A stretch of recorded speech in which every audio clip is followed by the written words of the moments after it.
kajian kitab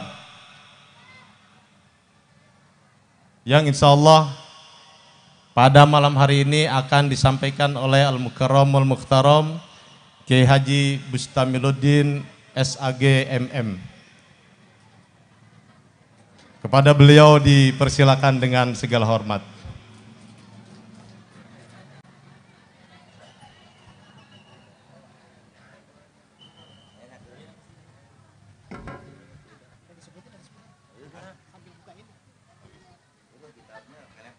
Perlu diketahui bahwa beliau ini putra asli Tarumajaya dan beliau penggemar Kiai Haji Rhoma Irama, sehingga lagu-lagu Kiai Rhoma Irama itu dikaji oleh beliau. Beliau lulusan At-Taqwa pada tahun 89 dan beliau juga seorang dari 16 santri At-Taqwa yang mengaji langsung kepada Kiai Haji Nur Ali. Beliau S1-nya di jurusan Tarbiyah, S2 jurusan Tafsir Hadis, dan S3-nya khusus jurusan Tafsir. Beliau sekarang menjabat sebagai Ketua Umum Yayasan Al-Fudhola, mengelola TK, MI, MTS, dan SMK. Keseharian beliau aktif sebagai dosen, guru taklim dan khatib di masjid-masjid Kabupaten Bekasi, di wilayah Kabupaten Bekasi. Mungkin beliau saat ini pun sebagai pembina Fahmi Tamami Kabupaten Bekasi, dan selanjutnya silakan lihat profilnya di handphone ibu-ibu sekalian. Untuk itu pada Al-Mukarram Kiai Haji Ilyas Bustamiluddin dipersilakan. Assalamualaikum warahmatullahi wabarakatuh. Alhamdulillahi rabbil alamin. Wassalatu wassalamu ala ashrafil anbiya'i wal mursalin Sayyidina wa maulana Muhammadin wa ala alihi wa ashabihi wa tabi'in wa tabi'it tabi'ina wa man tabi'ahum bi ihsanin ila yaumiddin. Amma ba'du. Hadirin wal hadirat, bapak-bapak, ibu-ibu, saudara-saudara, para pemuda rahimakumullah, yang sama-sama kita hormati Ketua Umum Fahmi Tamami, yaitu Bapak Profesor Kiai Haji Rhoma Irama. Kita doakan beliau semoga selalu diberikan kesehatan oleh Allah Subhanahu wa taala, diberkahkan umurnya dan terus berkarya dan tetap memperjuangkan li'ila'i kalimatillah di Indonesia. Yang saya hormati akhi fillah Kiai Haji Nur Fadilah Yusuf, yang lebih dikenal dengan Ustadz Tile, serta para pengurus lainnya, para kiai, para guru, para ustadz yang tidak bisa saya sebutkan satu persatu saking banyaknya. Di sini banyak, di sana juga banyak, di mana-mana juga jadi banyak. Saya tidak bisa sebutkan, namun rasa takzim dan saya tidak kurang suatu apapun untuk para alim ulama, para guru, para kiai tersebut. Ustadz Tile meminta saya untuk menyampaikan kajian materi kitab yang menjadi pegangan Fahmi Tamami. Oh iya, ada Forsa di sini ya? Forkabek ya. Mohon maaf saya nggak pernah ikut kopdar ya. Sekarang kita kopdar. Kajian kitab pegangan Fahmi Tamami, yaitu kitabnya adalah Mafahim Yajibu an Tusahhah. Mafahim Yajibu an Tusahhah. Kalau Bapak, para kiai, para guru membeli kitab yang ini, yang karangan Profesor Dr. As-Sayyid Muhammad Alawi Al-Maliki Al-Hasani, jangan menggunakan ini kitab Mafahim juga, tapi ini Mafahim Hizbut Tahrir. yang sudah dihapus di Indonesia. Jadi beli yang ini. Kalau yang mau beli juga beli yang ini yang warnanya coklat. Ya. Jangan beli yang ini. Ini juga asli. Ya, cuma ada 2 halaman yang hilang. Karena semuanya sudah saya baca. Saking terkenalnya kitab ini, maka telah diterjemahkan ke beberapa bahasa. Yang saya tahu sudah diterjemahkan ke bahasa Inggris dengan judul Notions That Must Be Corrected. Gimana? Notions That Must Be Corrected. Itu dalam bahasa Inggrisnya. Dalam bahasa Indonesia, kitab ini menjadi pemahaman yang harus diluruskan. Ada 2, ya, ada 2 karangan. Ada yang pemahaman yang harus diluruskan, ada pemahaman yang wajib diluruskan. Ini hadiah dari Ustadz Tile, ya.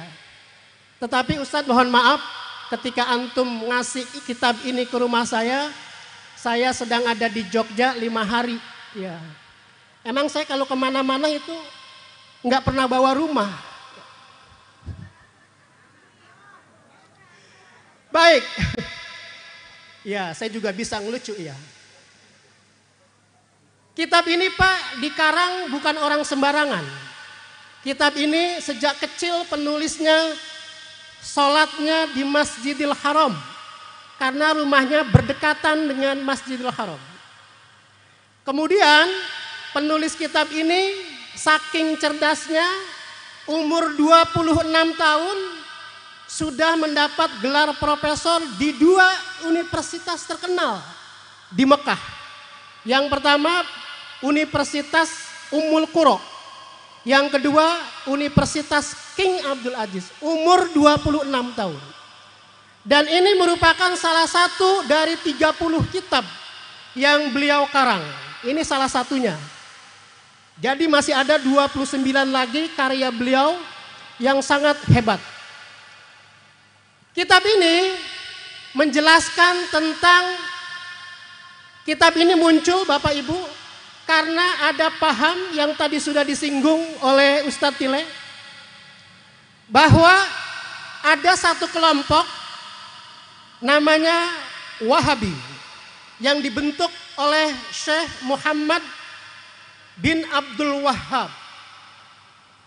Dibuat ini karena mereka selalu mengkafir-kafirkan orang, selalu membid'ah-bid'ahkan orang. Kata beliau selalu mengutip itu para ustadz yang ada di Indonesia itu selalu mengutip hadis Rasulullah SAW.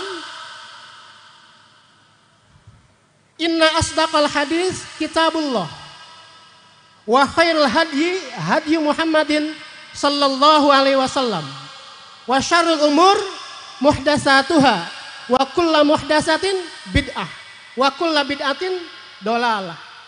Jadi mereka itu tidak memiliki paham yang lain kecuali setiap bid'ah itu sesat. Setiap bid'ah itu apa? Sesat. Profesor Dr. Kiai Haji Syukron Ma'mun pada acara Halal Bihalal Fahmi Tamami di Masjid Husnul Khotimah Mampang Perapatan milik Pak Haji Roma Irama mengatakan bahwa tidak semua bid'ah itu sesat. Tidak semua. Beliau menjelaskan dengan mengutip Quran surah Al-Kahfi ayat 79 yang menyatakan bahwa ketika Nabi Musa dan Nabi Khidir naik perahu, di pertengahan jalan Nabi Khidir melobangi perahu. Spontan saja Nabi Khidir marah. Maaf, langsung saja Nabi Musa apa? Marah dengan mengatakan, apakah kamu hendak mau menenggelamkan para penumpangnya? Ya wajar ya Nabi Musa berkata begitu karena sebagaimana kita lagi naik perahu, perahunya ada yang bolongin. Ya, tentu kita bukan bertanya, ya nggak bertanya lagi udah. Kalau kita naik perahu, perahunya ada yang apa? Ada yang lobangin. Tetapi dalam tafsir dinyatakan meskipun perahu itu dilobangin, air nggak masuk. Ya, oleh karena itu Nabi Khidir menjelaskan kenapa dia melobangi perahu. Kata Nabi Khidir, saya melobangi perahu itu, merusak perahu itu karena perahu ini adalah milik para pegawai yang kerja di laut. Dan di sana wa kana wara'ahum maliku ya'khudhu kulla safinatin ghasba. Karena di sana di ujungnya nanti ada seorang raja yang zolim yang suka merampas semua kapal. Pertanyaannya adalah apakah semua kapal dirampas oleh raja itu? Kalimatnya kulla safinatin ghasba. Semua kapal dirampas. Pertanyaannya adalah apakah semua kapal dirampas? Tidak. Hanya kapal yang bagus saja yang dirampas oleh raja itu. Oleh karena itu Nabi Khidir merusak perahu itu agar tidak direbut oleh raja yang zalim itu. Paham ibu-ibu? Maka dirusak supaya nggak direbut oleh raja. Tuh. Kulla safina, semua perahu, ternyata tidak semua perahu, hanya perahu yang bagus. Kulla bid'atin dolalah, semua bid'ah katanya sesat. Tidak semua bid'ah itu sesat. Kalau Profesor Dr. Kiai Haji Syukron Ma'mun menjelaskan tentang tidak semua bid'ah itu sesat, saya pun akan menyampaikan sebuah hadis Rasulullah SAW dalam kitab At-Tirmizi nomor hadis 2710. Ya. Di sana dinyatakan kullu ainin zaniyah. Kullu ainin zaniyah. Semua mata berzina. Semua mata berzina. Apakah semua mata berzina?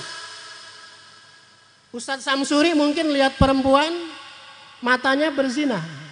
Saya mungkin lihat ibu-ibu yang cantik mungkin berzina.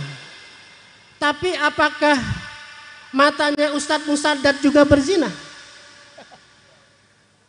Tidak semua mata berzina. Mata yang bagaimana yang berzina? Mata yang memandang perempuan penuh dengan nafsu. Itu namanya kullu ainin zaniyah. Tidak semua mata berzina. Hanya mata yang memandang perempuan dengan nafsu itulah yang berzina. Paham nggak? Ya. Kulla safinatin ghasba. Tidak semua perahu direbut.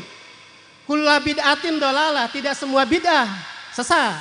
Kullu ainin zaniyah. Tidak semua mata itu berzina. Paham? Kemudian kenapa munculnya kitab ini di samping selalu mengatakan setiap bid'ah itu sesat? Bid'ah apa sih bid'ah? Ya, bid'ah itu adalah sesuatu yang dikerjakan di zaman Nabi belum ada. Zaman Nabi belum ada itu pekerjaan, kita ngerjain. Itu namanya apa? Bid'ah. Nah, saya bilang tadi bid'ah itu tidak semua apa? Sesat. Nah, ada bid'ah hasanah, ada bid'ah yang apa? Dolalah. Saya buka kitabnya. Tolong para kiai kalau saya salah baca, ya dikoreksi saja. Saya agak terburu-buru, karena padahal banyak yang hilang dari penjelasan saya. Nah, karena saya diminta cuma 30 menit kayak Zamrud gitu ya. Salah satu perkataan Muhammad bin Abdul Wahhab yang harus ditentang sehingga munculnya kitab ini adalah diantaranya adalah halaman 83. Faminha qauluhu inni mubtilun kutubal mazahibil arba'ah. Sesungguhnya saya, kata Syekh Abdul Wahhab, Muhammad bin Abdul Wahhab, saya membatalkan semua kitab mazhab yang 4. Jadi kitab-kitab yang dikarang oleh Imam Syafi'i, Imam Hanafi, Imam Maliki, dan Imam Hanbali beserta karangan para murid-muridnya dibatalkan isinya oleh Muhammad bin Abdul Wahab. Saya tidak memprovokasi, saya hanya membaca saja. Bapak Ibu kenal Imam Syafi'i? Ya, tahun 2015 saya jalan-jalan ke Mesir. Ya, melihat anak saya yang sedang kuliah di sana di Mesir. Sekarang juga Ipan, anak nomor 4 saya ada di Mesir. Saya pengen ke Mesir, cuman saudara-saudara saya nggak ada yang ngasih. Ya, nggak dikasih duitnya. Ya, kalau dikasih duitnya ya saya pergi. Di samping itu saya jalan-jalan ke Mesir pengen tahu apa yang dikatakan Rhoma Irama di stasiun televisi bahwa dia dalam syuting lagu Azza itu kemana? Ke Mesir, katanya ada pasir yang terhalus di dunia. Maka saya datang. Iya. Imam Syafi'i itu orang yang luar biasa, Pak. Iya. Umur 9 tahun sudah hafal Quran.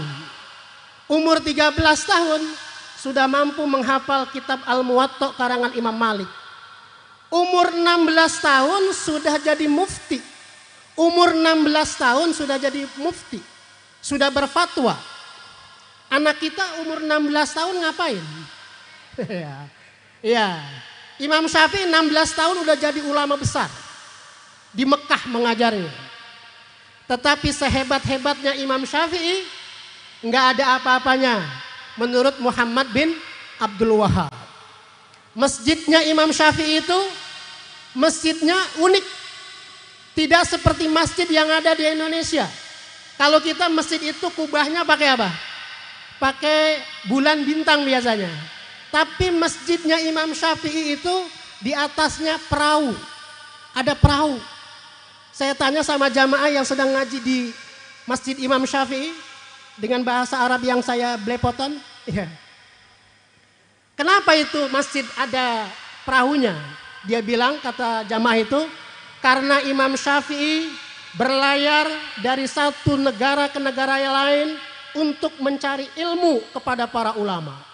Yang kedua menunjukkan bahwa Imam Syafi'i ilmunya seperti laut. Saking banyaknya. Luar biasa. Tapi sehebat-hebat Imam Syafi'i, semua kitabnya dianggap apa? Batal. Selanjutnya, wa inni ukaffiru man tawassala bis solihin. Sesungguhnya saya mengkafirkan orang yang bertawassul kepada orang-orang soleh. Jadi kalau kita mungkin sering baca Fatihah tawassul kepada Bapak Ki Haji Nur Ali. Kalau di kampung saya kepada Syekh Muhammad Saman atau Syekh Abdul Qadir Jailani, orang yang bertawassul kepada orang soleh menurut beliau kafir. Jangan baca tawassul lagi sekarang. Ya, kafir. Selanjutnya kata beliau, wa inni ukaffirul Busiri liqaulihi ya akramal khalqi. Sesungguhnya aku mengkafirkan Imam Al-Busiri karena ucapannya ya akramal khalqi. Imam Busiri dikafirkan karena memanggil Nabi Muhammad ya akramal khalqi, wahai makhluk yang paling mulia. Di dalam tafsir Munir, Bapak Ibu mungkin sudah baca tafsir Munir. Tafsir Munir itu ada dua macam. Yang pertama tafsir Munir karangan Profesor Dr. Wahbah Az-Zuhaili. Udah saya baca. Kemudian tafsir Munir karya Syekh Nawawi Al-Bantani. Di dalam tafsir itu penulisnya mengatakan kepada Nabi Muhammad, ya asyrafal khalqi. Imam Busiri dikafirkan karena memanggil Nabi Muhammad ya akramal khalqi. Apalagi Imam An-Nawawi yang memanggil Nabi Muhammad ya asyrafal khalqi. Karena antara ya akramal khalqi dengan ya asyrafal khalqi bobotnya lebih berat ya asyrafal khalqi dibanding ya akramal khalqi. Paham? Ya. Siapa sih itu Imam Busiri? Imam Busiri adalah seorang imam yang menulis Qasidatul Burdah. Jadi kalau kita dengar dulu itu ada guru-guru kita, ya Rabbi bil Mustafa balligh maqasidana waghfir lana ma madha ya wasi'al. Itu kalau kita bilang begitu, kita ucapkan itu kafir menurut Muhammad bin Abdul Wahhab. Ya, karena penulisnya dianggap kafir. Sekali lagi saya tidak memprovokasi, ini ada teksnya. Selanjutnya, wa inni uharrimu ziyarata qabrin Nabi sallallahu alaihi wasallam. Aku mengharamkan ziarah kubur Nabi kita Muhammad sallallahu alaihi wasallam. Luar biasa ya. Ya, ziarah ke makam Rasulullah diharamkan. Ya. Adik saya Haji Khadijah datang apa kagak ini? Nah, Haji Khadijah itu punya travel. Setiap jamaah yang masuk dia bikin status. Katakan namanya Kamelia gitu. Karena kan Kamelia di mana aja ada. Kondangan di mana aja ada Kamelia itu. Kalau ada ibu Kamelia yang masuk ke travelnya Haji Khadijah, dia bikin statusnya saya hafal. Apa katanya? Selamat kepada Ibu Kamelia yang bulan depan akan menjadi tamu Allah dan tamu Rasulullah. Udah sekarang mah ziarah ke Rasulullah itu dianggap apa? Kafir. Ya bisa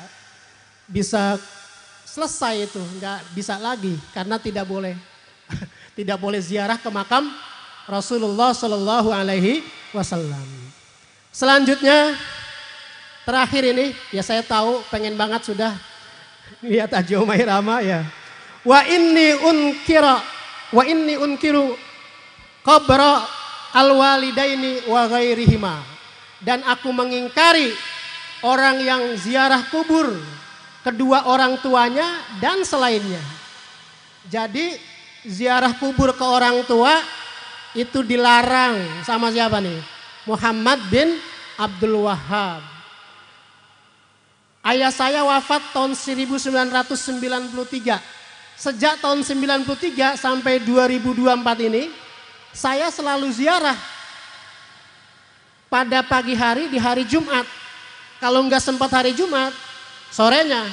Kalau nggak sorenya, besoknya. Yang penting dalam 1 minggu saya ziarah ke makam orang tua. Tapi kalau kita lihat komentar atau fatwa dari Muhammad bin Abdul Wahhab, nah ini dilarang. Apalagi wa ghairihima, apalagi selain kedua orang tua. Ya ke makam wali songo, ke makam wali apa dan sebagainya, itu dilarang oleh Syekh Muhammad bin Abdul Wahhab. Demikian ya kajian kita sedikit, mudah-mudahan kita bisa mengambil manfaatnya.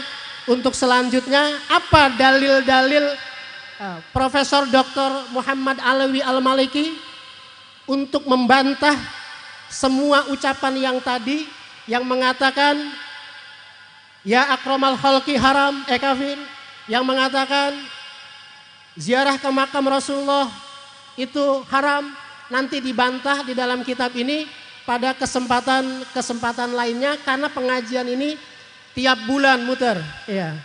Tiap bulan muter, tentu saya hari ini doang. Ya. Besok-besok udah mungkin nggak dipakai lagi ya. Karena setiap tempat ada kiainya, ya saya karena di Tarumajaya mungkin saya diminta oleh Ustadz Tile untuk menyampaikan ini. Bapak-bapak, ibu-ibu, para kiai, mohon maaf apabila penjelasan saya kurang berkenan. Saya mohon maaf bapak-bapak ya, ibu-ibu. Mohon maaf apabila ada kata-kata yang kurang berkenan. Saya gugup ya. Ya deg-degan aja itu selama 1 minggu ya. Deg-degan selama 1 minggu. Nah sekarang ibarat bisul udah pecah. Ya udah tenang saya. Ya. Saya mohon maaf sekali lagi. Billahi taufiq wal hidayah. Assalamualaikum warahmatullahi wabarakatuh.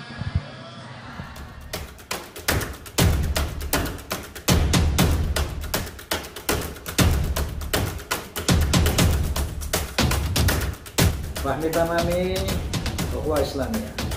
Fahmi tamami ukhuwah wataniyah. Fahmi tamami ukhuwah basyariyah. Wallahul muwaffiq ila aqwamit thoriq. Billahi taufiq wal hidayah. Wassalamualaikum warahmatullahi wabarakatuh.